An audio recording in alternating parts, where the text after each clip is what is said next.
Drew Brees has officially retired. He'll leave the game as an all-time great, a no-doubt Hall of Famer. He spent his career making his mark on both NFL record books and the city of New Orleans. He arguably means more to that city than any player has ever meant to any city. Not only did he bring the Saints out of the dark age, but he delivered a title during an era of hopelessness, and in return helped create an era of healing. Since then, he's rewritten record books and made millions of donations. He's changed a team and a city.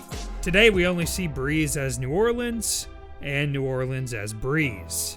But it's fun looking back and reflecting on how he began his NFL journey.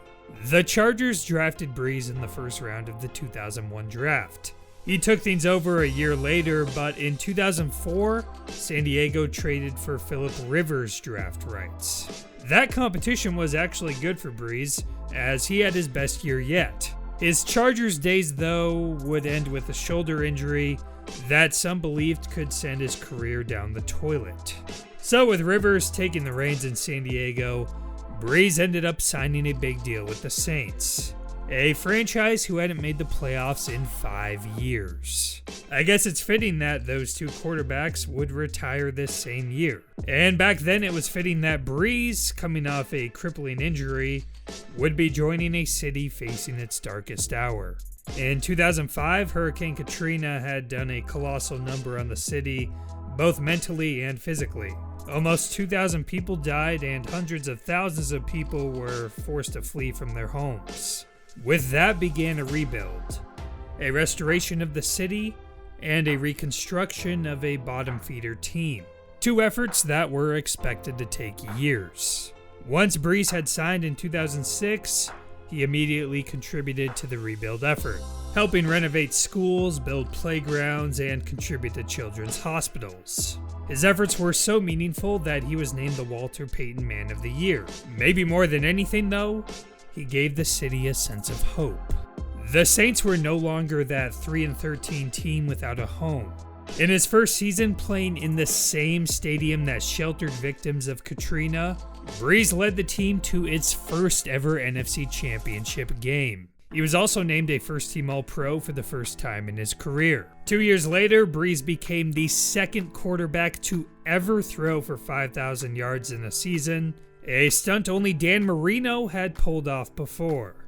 Then in 2009, well, that would become the best year in the history of the Saints franchise, and a year that a joy-deprived city very much needed. The team rattled off 13 straight wins to begin the season as they locked up the number 1 seed in the NFC. Brees broke the record for the highest completion percentage in a season, and once again they made it to the NFC Championship. And this time they topped Brett Favre's Vikings to advance to their first ever Super Bowl. Brees topped another Hall of Famer in that game, this time taking down Peyton Manning as he won Super Bowl MVP. He was named the Sports Illustrated Man of the Year for his play on the field and continued work toward the rebuilding of New Orleans. He was a symbol for a city overcoming great obstacles both individually and as a group. In 2011, during the Year of the Quarterback, Brees broke Marino's record for most passing yards in a season. He took hold of the passing Triple Crown, leading the league in completion percentage, yards, and touchdowns. The next year, he broke Johnny Unitas' record of consecutive games with a touchdown pass. And over the next several years, Brees continued his regular appearances at the Pro Bowl, but the team struggled to consistently make the playoffs. In 2018, the Saints had their best season in years. And the best moment came when Brees passed Peyton Manning for the all-time yards record. As usual in New Orleans, it was a moment of celebration. Brees' career ended with typical Drew Brees toughness. In one final run, he played with 11 broken ribs and a punctured lung at the age of 42. He may not have won it all in his final year, but just like he had done all his career, Brees kept winning over the hearts of football fans. He gave the Saints and the city his all, and it's safe to say there won't be one like him ever again. He was a leader for the team, and brought a winning mindset to a losing franchise and a city that had lost so much. Maybe the best thing you can say about a player is what his teammates say. They wanted to win another Super Bowl for Drew. They saw the example he set every single day. And frankly, it made them respect the heck out of him. Jimmy Graham said to him, "I am proud to be one of your greatest creations. I'm grateful for the confidence you instilled in me from my first day to last." Even Tyrann Mathieu, who never played for the Saints, said, "Being from New Orleans, Drew Brees meant everything to us in that city. He was at many times our only hope to smile and feel good, to live in a winning reality. That man gave us all life. None of us are perfect, but he was close." Finally, Sean Payton said Brees is as courageous and as tough a player as he'd been around. That's quite the compliment, especially when he's the freaking quarterback. Brees will retire with the most passing yards in NFL history as one of the most accurate passers the league has ever seen. He epitomized the passing period the 21st century has become known for.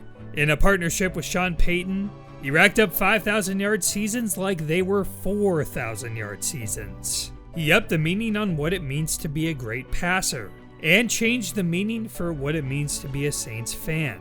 Gone are the days of paper bag hats. New Orleans has transformed into one of the loudest and most passionate fan bases in the league. They're gonna defend their Superdome because their Superdome defended them. And they're gonna love Drew Brees like no player has been loved before, because he rebuilt their team and helped rebuild their city. The final hour of Brees' career may have ended in heartbreak, but that feeling is nothing compared to what the city had previously suffered. In a football sense, life without Brees might seem terrifying, but the team will recover with the resiliency the city is known for. As we look back and look forward, Brees will forever stand as an icon both in sport and in life.